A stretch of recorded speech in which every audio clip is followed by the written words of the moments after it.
Brussels sprouts in olive oil.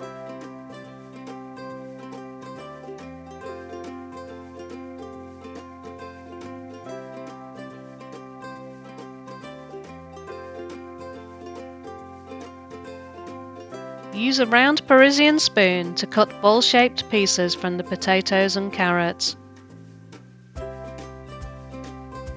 Heat 3 tablespoons of olive oil in a medium-sized wide shallow pan. Sauté the potatoes and carrots in the oil for about 5 minutes. Add 1 whole onion to the pot and sauté with the carrots and potatoes for 2 to 3 minutes. Then add the Brussels sprouts. Cook the vegetables for another 2 to 3 minutes, then add 1 tablespoon of sugar, 1 teaspoon of salt, and about 480 milliliters of hot water until the vegetables are covered. Cover the pan and cook for 30 minutes on low heat. Serve warm. Bon appétit!